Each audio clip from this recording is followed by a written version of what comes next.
In today's live stream video, we're going to discuss the Reseller 12-step program to success, as well as talk about the summer slowdown and other reselling topics. When I have a live stream, I usually interview another reseller and I have them share their tips, tricks, and techniques to make us more knowledgeable and profitable resellers. If you're interested in reselling, then you are in the right place. I'd like to say hello to a few people in the chat, and we shall get started very shortly. I know that Glenn was first in the chat. Thank you for joining us, Glenn. Beth was in the chat as well. And let's see if anybody else has joined us. Michelle, good to see you. Long story short, thank you for joining us. Appreciate you guys joining here. Okay, guys, my guest today is Randy Fasig. Those of you that know the channel know Randy. Randy is a friend of mine, a colleague. Randy has been a reseller and a business owner, an entrepreneur as well for many, many years. So let's bring Randy on and have him introduce. Well, actually, I introduced Randy. He doesn't have to introduce himself because I'll make some kind of joke. Let's bring Randy on. Hello, sir. Hi there, Adam. Good to see you, my friend. Oh, is that Krillin? Long story short. Is that Bob or Bobby or Robert or Rob? Good to see you. Okay, sir. So today we have a couple topics we're going to talk about. We're going to start out with the Reseller 12-step program to success. Those of you that have been following my channel know that Randy developed this program to help make us more successful. A lot of steps to it, basically cleaning the clutter, getting your mind organized, getting everything organized so you can be a successful reseller. So you informed me that we're at graduation or just about graduation? Yeah, we're really at graduation. That's really the 12th step. Congratulations to all you who have gone through all the 12 steps. And for those of you who haven't, well, maybe you can go back and during the summer slowdown, that can be one of your goals, to have it the summer cleanup. So we're at graduations. I want to just refresh the people on some of the key steps as far as the program. I know cleaning the clutter was a big one. Yeah, cleaning the clutter on your desk, in your warehouse, in your head. It was all about kind of cleaning up things that really were stumbling blocks in your way to success. There was a lot of techniques. There are a lot of goofy words that we use to do it. Grabbing 3 boxes and let's see, what else did we have? We had the G spot. We had the good, the bad. List it, donate it, or throw it in the, what'd you call it? 99? What were you calling that? Pile 99. Pile 99, which means it goes in the trash or the dumpster. Yeah, you've been carrying that load too long. It's like being pregnant for about 3 years. It's time to squeeze the baby out and get on with life. Right. So basically, if you're not going to list it, like I said, either donate it or get rid of it. Yeah, it's too much to walk around it. Not like cash pile, or it's not doing you any good, just staring you in the face. Yeah, it just becomes a rat's nest or a mice nest, whatever. But, we've gone through it, and I think it was a pretty good program. I hope that people got something out of it. I did. Because I really started with my own warehouse and my own desk and my own head to clean a lot of that stuff out. And it's not always easy. And sometimes you have to go back. Sometimes, it just doesn't work the first time. So, well, I've been to your home office, and one of the things you said was, like I said, organizing your desk and cleaning out your desk. And behind you, over your right shoulder, you have everything organized, all your tools, so you can grab them. You always put them back, so you know where to find them when you need them. So time is money, so it makes you more productive. Yeah, I kind of hate to put them back every time, but at the same time, if I don't do it, I take more time to find out where in the world they are when I just kind of laid them down. And then I end up laying things on top of them, and then they become piles, and the piles become mountains, and then it takes me forever to find them. And usually as I find things that I haven't known that I had, that I probably would have had to go out and buy again, or I find an order. Yeah, I had an order, and this is not a good thing, but I had an order that somebody made, and they ordered the item, and I knew I had it. It took me probably almost 3 months to find it, but I printed it. I think I actually refunded them, but I knew they wanted it. It was my fault they didn't get it, so I still sent it to them because it was a one of a kind item. It wasn't something you'd be able to get every day. It was a nice item. So sometimes goodwill is the thing you want to spread. It turns a bad buy at least into something that was fairly decent and good. Your thought is pay it forward, and hopefully it'll come back to you, and rewards. Yeah, it's kind of like what would I like if I had my heart set on something, and the guy couldn't find it and he refunded me my money, and then all of a sudden that item showed up, and he offered to send it to me, and I offered to pay for it, and he said, "No, you just keep it. You earned it." Well, you told me a situation where you actually sent. Is this the same person, or I think it was somebody else that you sent it to, and they actually paid for it? They didn't have the money. They gave you the, they didn't have the money to pay for it, but they really wanted it, and you sent it to them. And then that was a different scenario. That Right. was somebody that gave me a ton of excuses, and the excuses were really weird.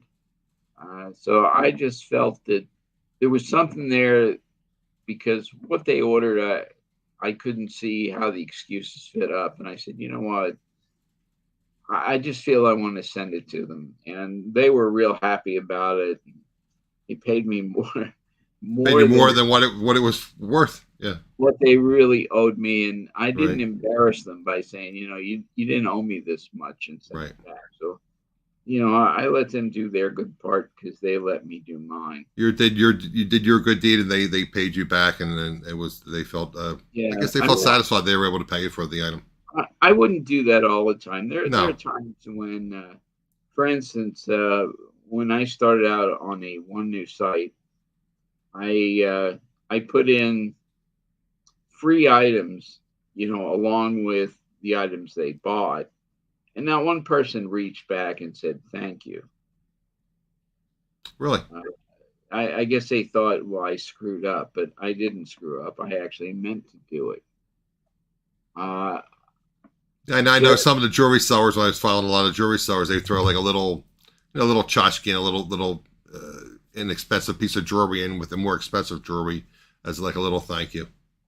Yeah, I mean, I bought 40,000 of those items, and I had obviously more than I was going to sell in a year. So I thought, you know what, this would be a nice thing to put in for people, but it didn't really work out all that well. Well, you don't know until you try something. I mean, that's we talk about that on this channel a lot. It only cost me a couple of pennies, so Yeah. It wasn't like it was a big investment in people. But there are people that I look for. At least on my own website, I can actually go in and add money to their account, which I usually do on their birthday or an anniversary, or somebody who is a big buyer who buys all the time. I'll go in and add money. So you give like them a credit toward on their account. Right. It's very nice. So, the next time you order, there's a $25 gift for you. So you can add that. Or, if I want to start an item, I'll put in a code that I can send them, and that item will come up free when they buy 2 other items. And I don't do that to everybody. Right. I just do it to, sometimes I'll do it to people who haven't ordered for a long time. Because a lot of times, most of the people who order from me stop ordering when they're having hard times. Yeah, a lot of what you sell is candy and coffee, and some people maybe they don't buy the inexpensive store brand coffee, or they stop buying candy. Yeah, so it's it's just some of those things. It's just kind of like a personal thing. Right. I do that when I screw up on orders too. And, everybody screws up on orders. No one's perfect. Everyone makes mistakes, sure. And hey, that's just the way it is. So it costs more to get a customer than it does to keep a customer. And I usually, like I was telling you, 21 years I've been with T-Mobile as my cellular carrier. And when I call there, they always look up, how long ago you opened your account. So I can usually get what I want, whether it be a free phone or whatever. Because I've been there a long time, and I most of the people I deal with are barely 21 years old. So it's a good thing to to have a courteous relationship with the people that are out there. So let's talk about the summer slowdown now that we've basically gone on. I mean, for those of you who graduated the whole 12-step program, congratulations. If you even got some things out of it, I think it's good.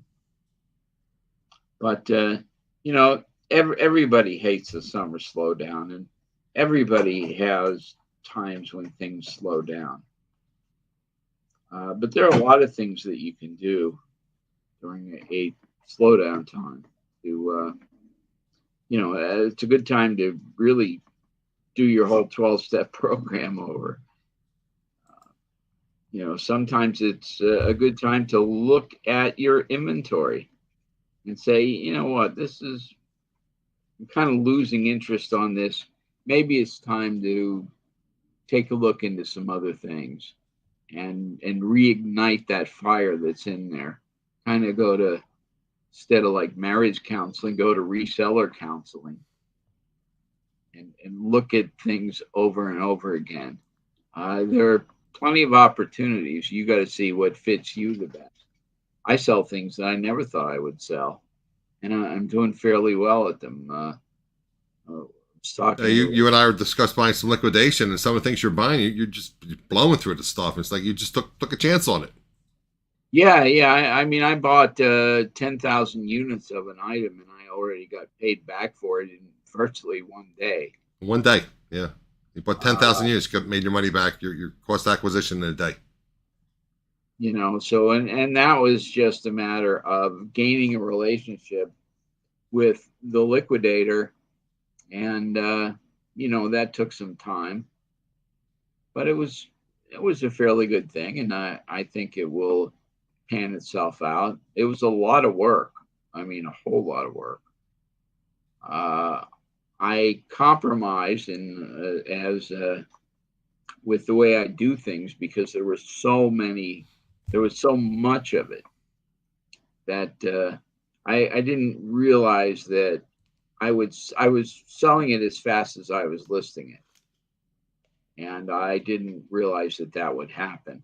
And instead of really cataloging it and sorting it like I normally do, I didn't do that, and it was a real nightmare. At the same time, it was great to have the money back right away, but it took its toll. Well, you're a big system believer, like shouting out Beth. Got to shout out Beth at least once every live stream. Beth's in our chat. She has systems in place, and we always talk about how impressive she is. She has her systems in place. You're a big believer in systems and having everything in a process. Oh, yeah, and everybody's system is different. I like the system that Beth shared the other day. Yeah, the first step is her trunk of her car. It's the first station. No place to start like now. Yeah. So if you don't have a system in place, it's going to cost you time, and time is money. No matter how you look at it, time is money. Never discount your time, because it generally is the most expensive time, and it's a True. time that you really don't count. Yeah, and everyone has the same amount of hours and minutes and seconds in a day, right? We all have the same amount. Yeah, yeah. Time doesn't stop. What are some other suggestions you have? I actually went back and just to refresh my memory, and you and I discussed things offline, and I tell you all the time, and a lot of the reasons I'm slow is because I don't list on a regular basis. I'm not going to make excuses. I mean, most of you that know me know I have some issues, but that's besides the point. But you have to list on a regular basis. And another shout out to Beth.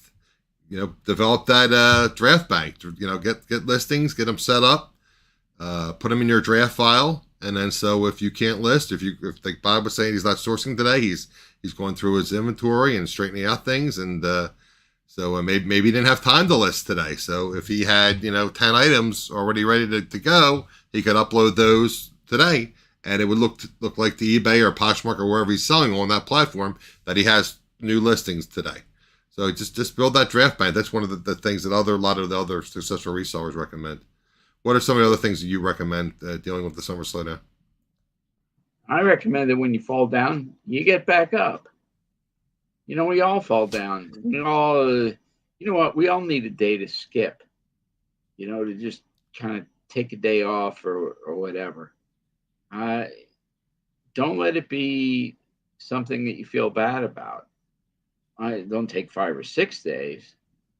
But if you don't get 10 items a day, that doesn't mean you have to go in tomorrow and do 20. That, do what you feel comfortable with. Start out with a manageable amount. And if you find out that that's not enough, then do more. Or if you find out it's too much, then do less. But, these people who want you to do 100, 200, 300 listings a day. Yeah, it's not feasible. They're just full of crap. Yeah. I mean, yeah, I can do that. If it's our friend Mike that hopefully he's enjoying his cruise, I don't know if he's back yet, but I mean, if you're doing, CDs and you have templates, maybe you can bang out, 50, 75, 100 listings a day, but then it's a huge chore too. Well, yeah. And Mike took the time to build the infrastructure right in order to be able to do that. He spent hours perfecting it to the point where it works for him. Mm-hmm. It doesn't mean it's going to work for you. You got to do what works for you. Maybe you can copy somebody else, but if that doesn't work, don't let it get you down. Develop what works for you. Don't stress yourself out, or it's going to become even worse. I get into a point and I start working on something, and then I can feel the stress level building up. And when I do that, I know that I'm not doing it right. Right. So I got to figure out an easier way to get it done. Improve the process. Yeah. I want it to be pleasurable. I found things that I like that I stopped doing. Like I like certain types of music, probably more than most people do. For instance, I'll listen to classical music, go into jazz, and then listen to some Frank Zappa or Captain Beefheart, and then I'll listen to Eminem. So I like a lot of different music. The problem is the lyrics start to take my mind away from what I'm doing. So I have to have something that's more instrumental. And I find out that I'm more useful to myself. Beth's first station is full. She's emptying it tonight. Congratulations, by the way, Beth. I didn't get a chance to. I mean, I know, I hearted your Facebook post, but congratulations, Beth is a grandmother again. Oh, so great. I'd like to congratulate Beth. But yeah, she's emptying out her first station tonight. Very warm in Texas, I'm sure, like it is here.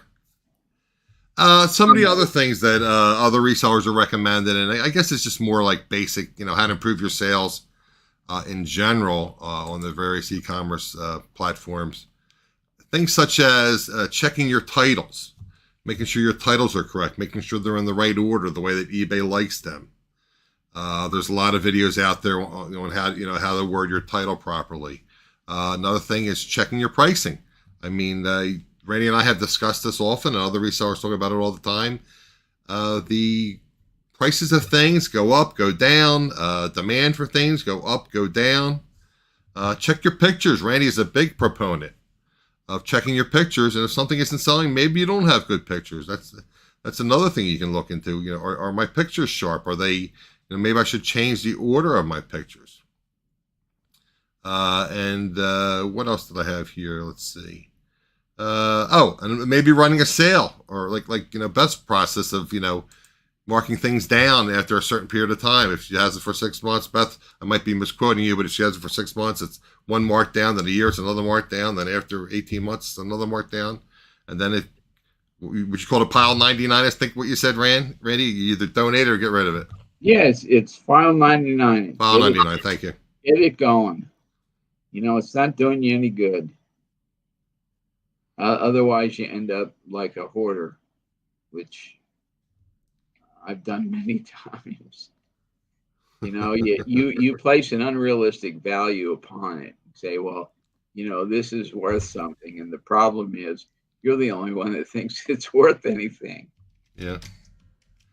If there's anybody in the chat or anybody that's watching the replay, if there's any suggestions on how to kind of, I don't know if the word is combat, to improve your sales, let's say, during the summer slowdown, if you can put them in the chat or put them in the comment section of the video. And while you're here, sometimes I forget to do so, and remind you guys, if you're getting value out of this content, please remember to hit the like button and or share, subscribe, et cetera, et cetera. Any other suggestions you have for summer slowdown? Most of the larger retailers, have already done their Christmas buying. We talked about this, sure. And it actually has, I think most major companies have had to finish their Christmas buying by last week. They're going on now to Valentine's Day. Oh, they're buying Valentine's, okay. Now is a good time to plan your fall.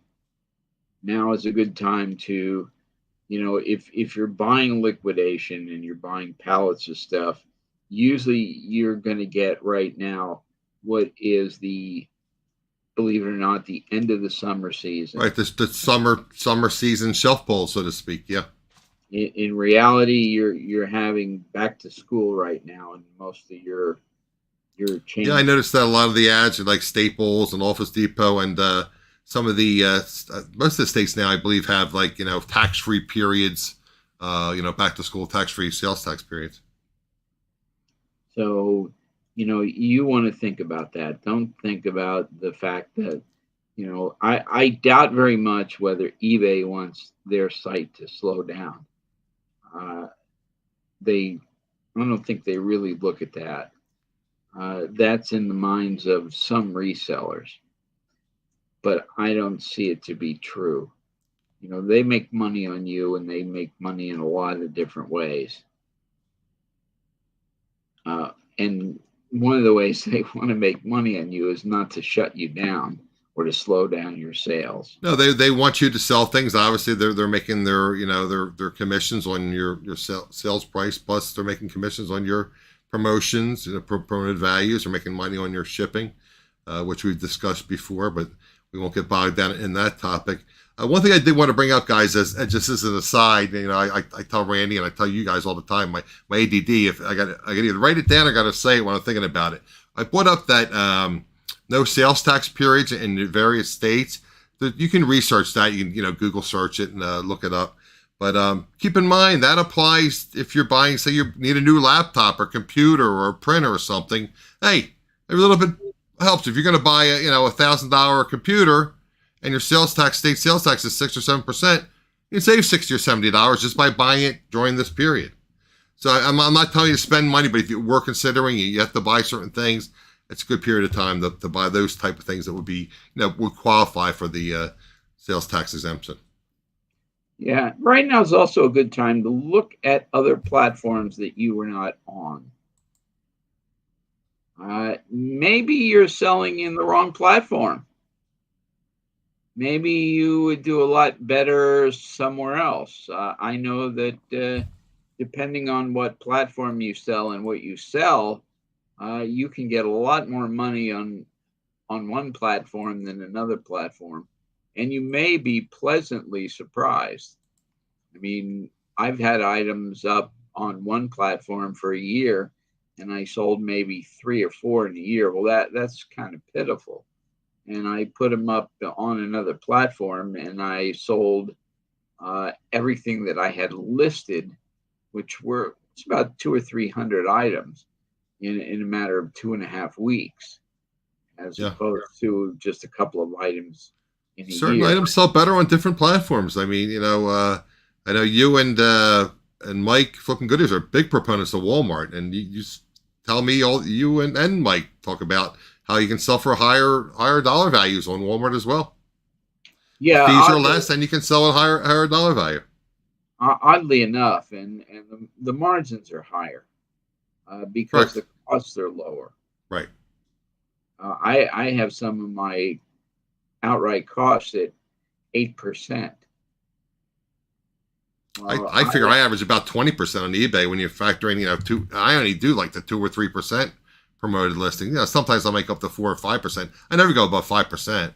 And then of course you have your base fee, and then you have to pay fees on your shipping as well, and you're paying fees now on promoted listings. So it's about 20%, I figure, for me on average. Yeah, was it Beth who was selling appliance parts? Yes. At one time, I thought she got kind of burnt out on that. And it was a lot of labor, and Beth could explain it better than I could, but her costs really went up. The thrift stores were really bumping their prices up, and it's a lot of work. And Beth has some health issues as well. It was difficult for her, and she got to the point where it's like she enjoys clothing. She's really a kind of a fashionista. She really enjoys getting those. She has a couple honey holes or one honey hole where she gets things for $1.50, $2 a unit, and fills up a whole shopping cart of stuff, and it's a good does very thing well with it. When you basically lose passion for a particular item, to let it go. You Exactly. don't want to be the person that has that TV program that used to be really great, but it ran so long that it really sucked in the end, and you were kind of glad it was gone. Jump the shark, so to speak. The old saying about when Fonzie jumped the shark and the happy days went downhill. That's the phrase. The program jumped the shark. Yeah, that was a lame show. But anyway, at least the one with the shark. Yeah. It was just stupid. Anyway, I mean, we're old, Randy. We remember these things. and if somebody likes to do appliance parts, there's a lot of times you can get together with manufacturers because there used to be a whole lot of people where you could go and have things repaired and buy parts. Well, they're not there anymore. Not so much, no. And pretty much, I mean, like Curtis is a manufacturer of commercial coffee equipment. I went to a course on how to repair their equipment, and actually got a certificate and became an authorized repair center for Curtis equipment, which generally brings in a few $1,000s. But you can do that with a lot of things, whether it be, Hamilton Beach, which is also Proctor Silex, which is also about a half dozen other brands. There's a need for that kind of stuff. It's just a matter of, taking what you do and expanding it out. Whether it's, becoming friendly with somebody at Marshall's, because all these people have to clear things out. True. To get into the next thing. And a lot sometimes of times you can make friends. I know some of these resellers make friends with department managers and general managers at Walmart.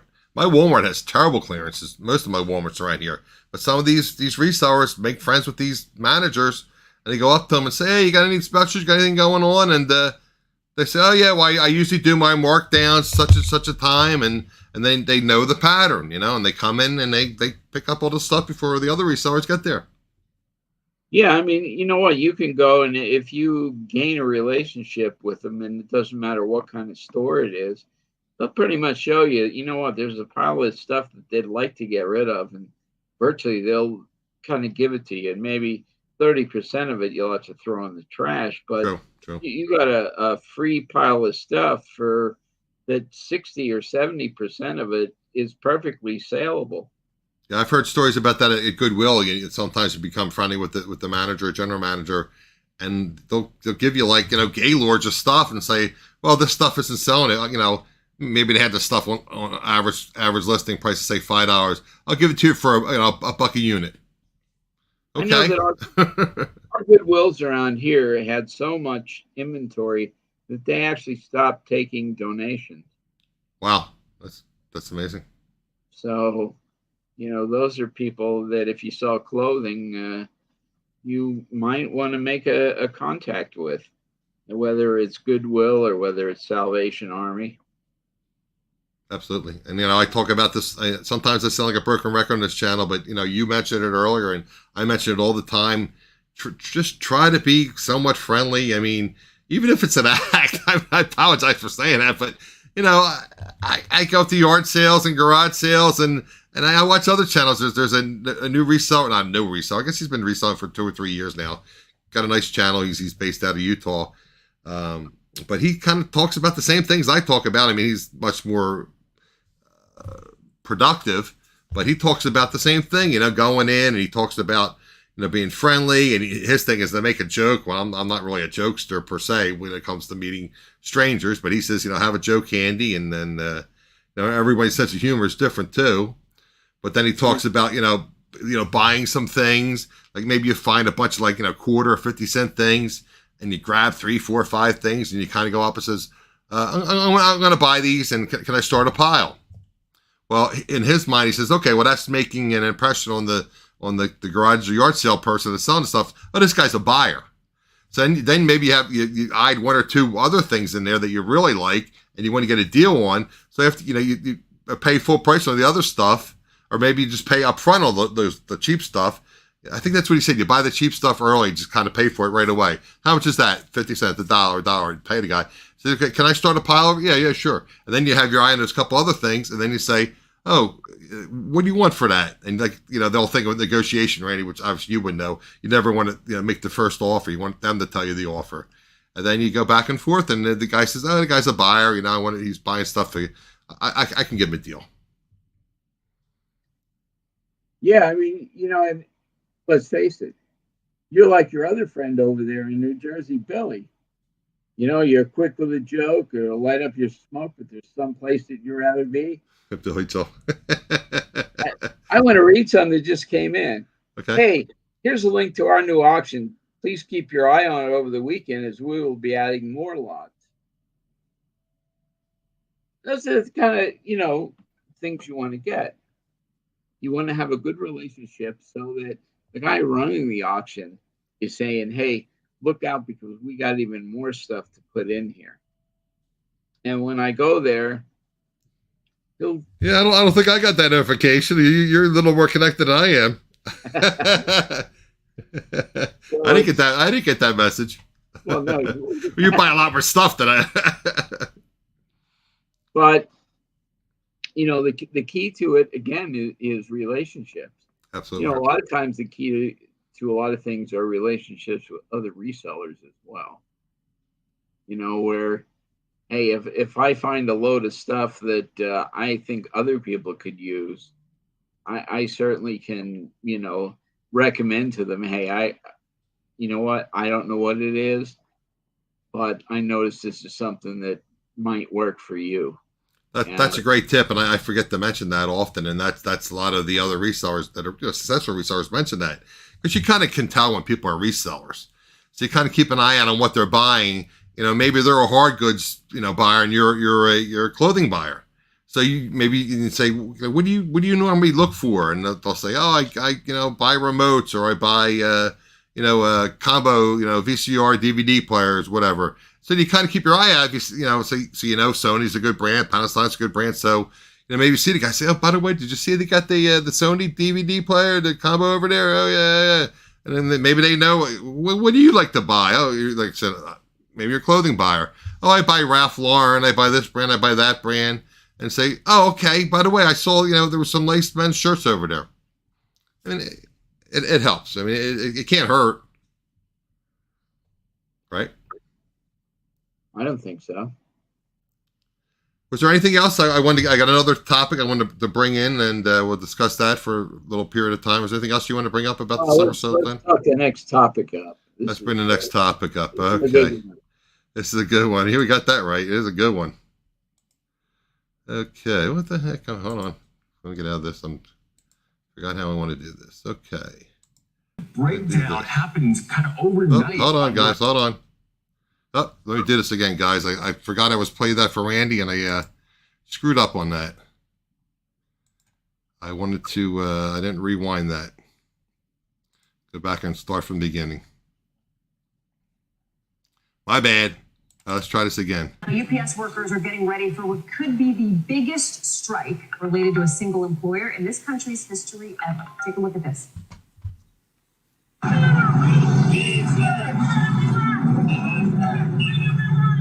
Okay, so those workers are not actually striking yet, but they are already practicing.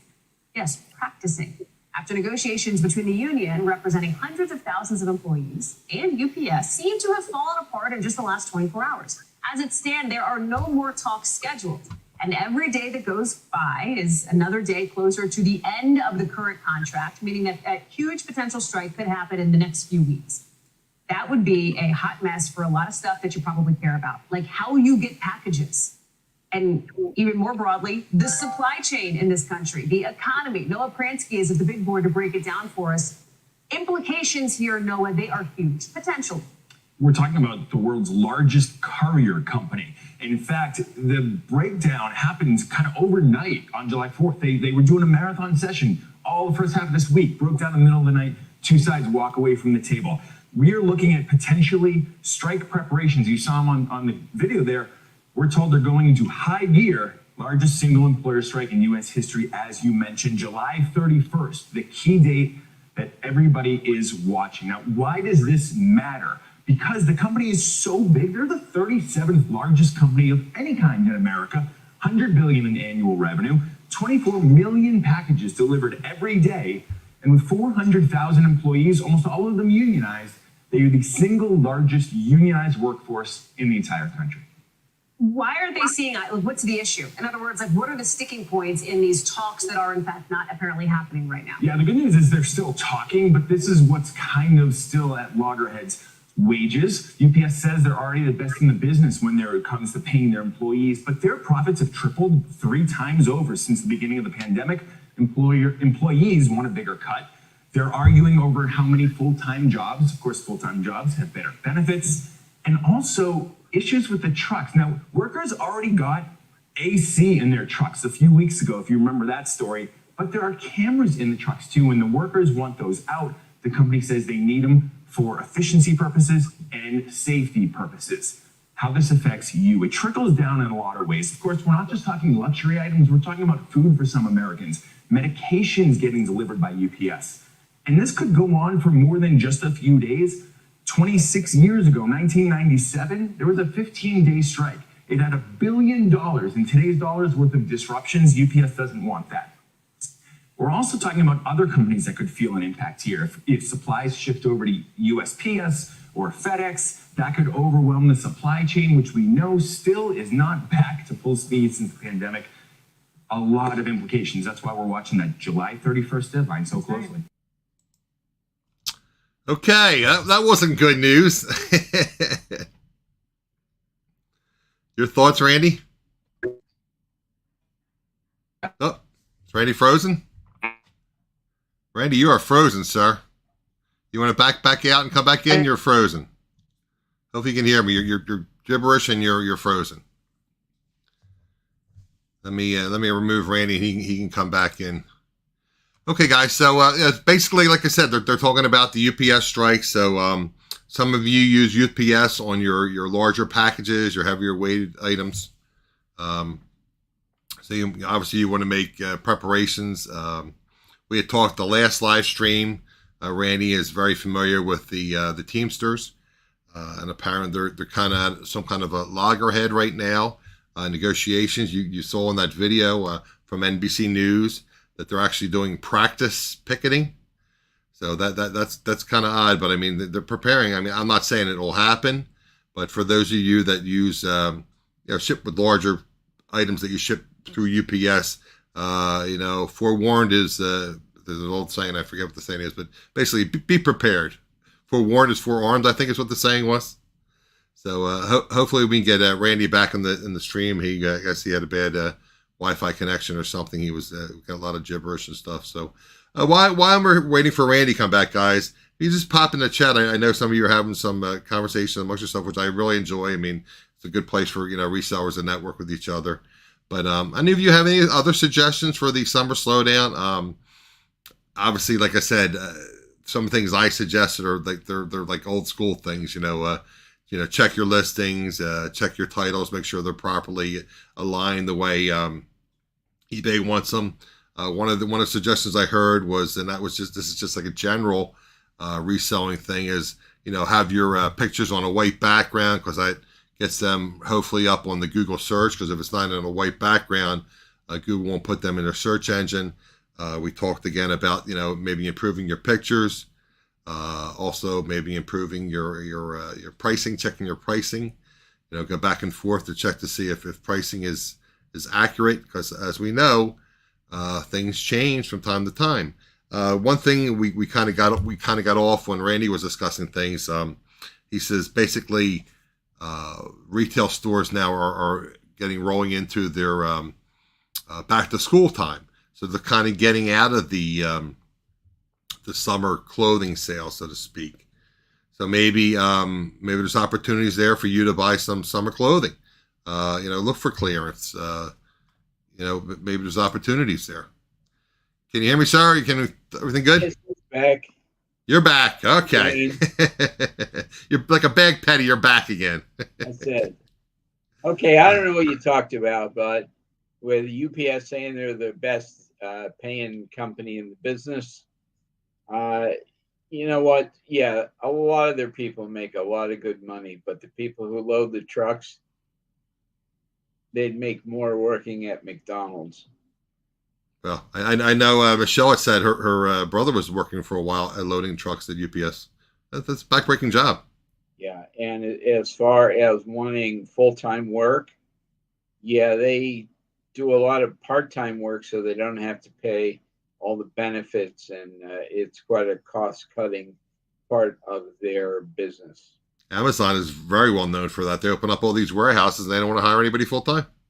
And they're like UPS. They got cameras everywhere. They're monitoring your production. If you don't produce, you're gone. And they watch to make sure that you're only there a certain amount of time, so you don't qualify for unemployment. They get rid of you before they have to pay unemployment. Yeah, there's bottles all over the Amazon warehouses. Yeah, we don't have to talk about that. People have to take bathroom breaks, what Randy is implying, but that's where he's going with that. Because they don't want you to take bathroom breaks at Amazon. You know what? It's a pretty nasty place to work at. Yeah. Stuff. I'll tell you that because I knew people who worked there. And Jeff Bezos is on wherever he is, in some kind of fancy island somewhere with his new fiance or whatever she is, and those multi-million-dollar yachts, and his workers are scraping nickels together to pay their bills. Well, just remember that Amazon started out as a little corner bookstore. That's how it started. Yep. And you know what? Think about that during the summer slowdown. If you could take your little corner of your little store and rethink it, you could probably become the next Amazon. I misunderstood. Michelle's brother still works at Amazon. Okay. It's not too nice of a place, is it, Michelle? That's Michelle's comment. My brother works for Amazon. He sure knows how to pick them. In other words, it's a difficult place to work. Yeah. So anyway, you and I talked about it. You hear the UPS trucks going down the street going bump, bump, bump, bump, and no air conditioning. So I guess that was negotiated earlier, that they're going to agree to air conditioning into the trucks. That's what the reporter said on NBC. So Yeah, I'm careful to listen to reporters because I think their stories have really been pumped up to gain interest as opposed to giving you real information. One of the ones that said one of the things I watched is like 300,000 employees. The other one said 400,000 employees. So I don't know what a lot of employees, but they're one of the larger companies in the United States, employers.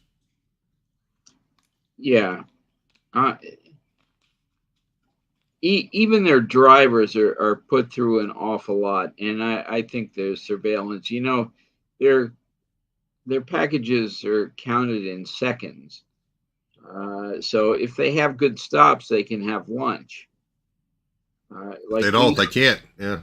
we used to send out 500 little sample packages once a month to our wholesale customers. Well, the UPS guy liked that for the simple reason he had one stop. He picked up 500 little 4x4x4 packages, and that gave him a whole extra however long it takes to have his lunch. Right. So at least once a month he got to be able. He got to sit down and actually have a lunch. But if you're picking up, tires and large things, it's not good. Yeah, And dragging them down the street, right? Parking spot, got to park up the street and they carry it down the street. Yeah, I see them work until 9 o'clock at night. And I know they start out fairly early because I see all the hundreds of trucks on the road at a certain particular point. So I know where the distribution thing is. So I don't end up driving that way and getting stuck in traffic. Lisa's husband works for Walmart. Yeah, they're Jeff. Amazon's the same way. Amazon has all kind of trackers. I mean, I probably shouldn't like it, but when I order from Amazon, especially like around here with all these thunderstorms and stuff, I got something electronic being delivered the other day from Amazon, and I don't know how they routed this guy because he was supposed to be like 3 stops from my house, and then I saw him because they actually have trackers. I could see where he was, my neighborhood, and then he went on the highway and went across the river, and it's like, what's this guy doing? But I could actually, they have tracking devices in their trucks, and then they have to take, like, this, obviously, they take pictures when they make a delivery. So, they're very big on tracking their drivers as well. Most drivers are routed so they make more right turns than left because there are less accidents making right turns than making left turns. Oh, is that how they route them? Yeah. Well, this guy was in my town, like about a half a mile from my house. The next thing I know, he's like 3 miles away across the river. It's like, where's this guy going? And by the way, I know that I froze up before I got to say this, but both sides didn't walk away from the table. The Teamsters walked away from the table. Is that what it was? Okay. Yeah. So the news story was not 100% accurate. Yeah. Well, I think they kind of said that they were still talking, but they weren't, I guess, actively in negotiations, whatever that means. They kind of implied that they were still talking. Right now, they're not talking. They're not talking at all. Okay. Right. That's crazy. I don't expect that they will go on strike because this is quite a monetary boom for UPS at this time in history. Well, you saw what the when Scott or Bob hooked up the postal carrier. I don't know if you saw that video yet because I know you didn't watch the original one, but he was saying that they thought it was a big boom because the USPS offered these great discounted rates to Amazon to ship their products, and then all of a sudden Amazon says, "Well, we're going to have our own delivery people," so they lost a lot of business. But the post office is trouble now handling the traffic they have currently. So if UPS goes on strike, that's going to be a disaster with FedEx having to handle all the excess and then USPS handling the excess. It's going to get ugly. FedEx doesn't have to handle all the excess. They will refuse certain business. Really? Why is that? Because they can't handle it.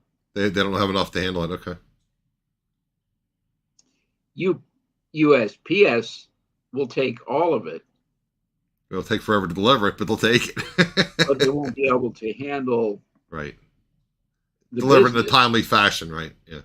So, you're going to find that it's taking a long time.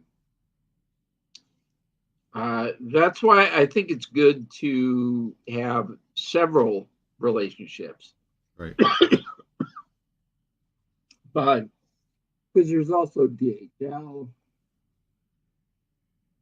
there's a lot of other carriers Right. that you're unaware of. Bless you.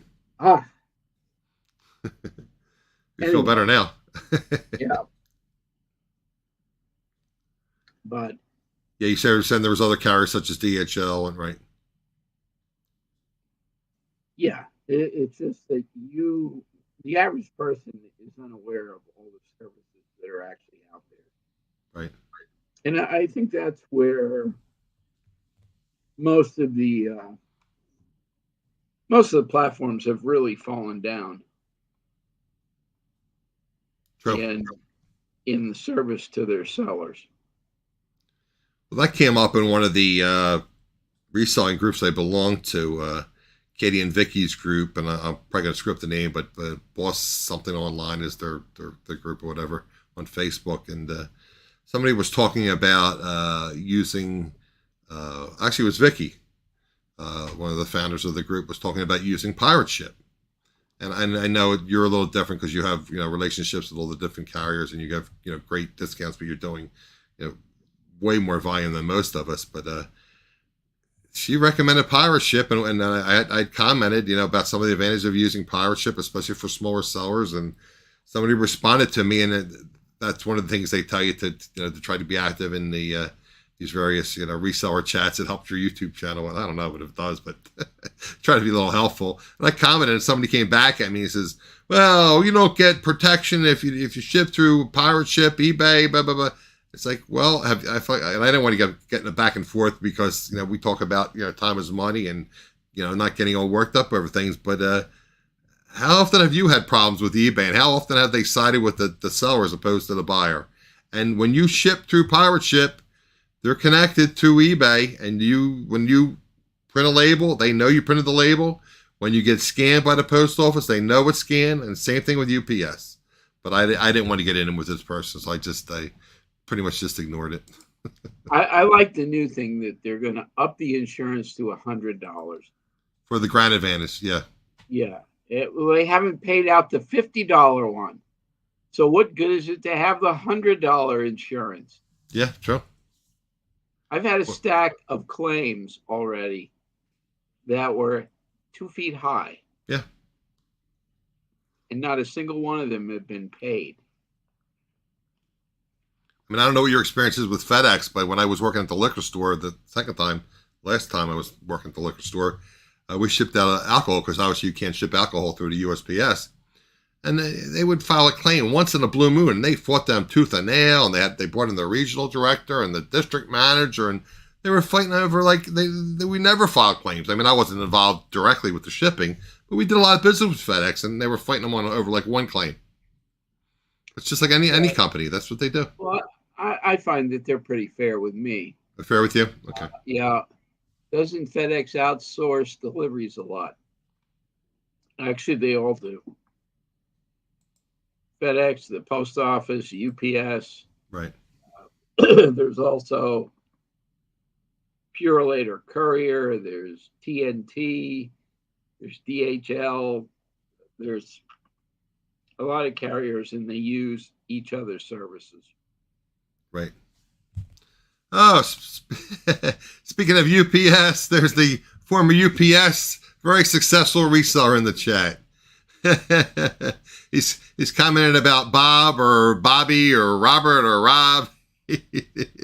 Tommy says, I heard Krillin is going to swim the packages to the 948. That's going to cause massive delays in those states and territories. Good one, Tommy. Thanks for your joke. What's he say about FedEx Ground? FedEx Ground are all contractors. They have no employees. I wasn't aware of that. Tommy used to work for FedEx or UPS. I forget which. One of them. I wasn't aware of that. FedEx are all, private carriers. FedEx Ground. You got to get a little closer to your microphone. I'm having trouble hearing you. FedEx Ground is all contract. Right. That's what Tommy was saying. Yeah. You can tell by the color of the uniform whether you got FedEx Ground or whether you got FedEx employee. Tommy's opinion is that UPS they won't strike. The Teamsters won't strike. They've always had to come up to the last couple of minutes because that makes good press. Whether they strike or not, no, it doesn't really benefit the Teamsters to strike. But they're going to get what they want. I forget. Was it 97? Was that what they said in the? You would probably remember. Was it 97 that they want to strike for 15 days? A long time ago. But Tommy says he went through 5 contracts. They do this all the time. Yeah, it's rare. You know what? It's a battle of testosterone. Yeah. They sit there. I used to love to negotiate with union people because there are certain words and certain phrases that really set them off. Yeah. And you know how to push their buttons, so to speak? Oh yeah, I sat in a negotiation with a guy named Wendell. Wendell was the president of the United Food Workers. Oh yeah, I remember that. Yeah, I worked for Acme for 5 years part time. Wendell, what was his? Yeah, I remember him. Yeah. Yeah, his father was the first president, and then it went down to him as the son. And we had a local here in Berlin. We were part of that local. Yeah, and I knew because I was dealing with it through a company called ShopRite or Wakefern. Wakefern was ShopRite, sure. I worked for Acme, which right. They wanted us to put coffee bars in a couple of their supermarkets, and they treated us very well. But we had to go through the union. They wanted you to have like the Lisa spot and put a coffee bar in, right? Or that was going to be staffed by their employees or staffed by your employees? No, it'd be staffed by my employees, but they would have to join the union. Part of the union. Okay, gotcha. And the thing of it is, I paid my people more, and they had better insurance and everything else than the food workers union.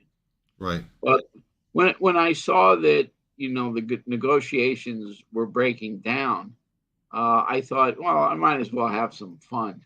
And so I did, because I knew all the little catchphrases that really would set his temperature. Yeah, like you said, you knew all the Teamsters back in the day for growing up. Yeah. So, and it's funny because when it all was done, the manager of the ShopRite thanked me. He said, this was the greatest thing for me because that I can't say any of this stuff, but True. You could say all the stuff I wanted to say over the years. And I said, I know, because you know what? We were never going to get it through. And once I knew that the deal was done, and off the table, I knew, and Wendell didn't know, that all the things that they really hate and make their temperature rise. And so I figured, I'm going to have a little fun. But I still did business with those stores, and they were real kind to me, only because we had a great relationship with the managers, and we didn't have to deal with the union anyway. Gotcha. As far as the provider for groceries. Yeah, that was 97, and it was 15-day strike, and Tommy said the government stepped in because it was just causing too many problems. Yeah, because that's what'll happen this time. Right. If they do go on strike, the Biden administration will jump in, and it will be over in a matter of a day or two. Right. Yeah, I mean, it's going to be a mess. Like the guy said, and the reporter says, I mean, there's the drugs and things are being delivered. Yeah.